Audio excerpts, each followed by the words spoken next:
Do a little video, first startup of my dump truck this year. It's late March. This thing's been sitting since October or November. Somewhere in there. It's a 1972 Ford 900 with an 855 big cam Cummins and a 10-speed.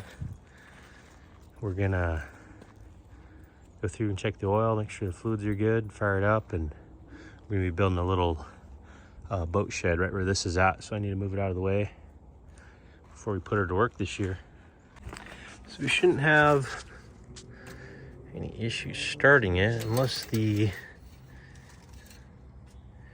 batteries are dead. Ready?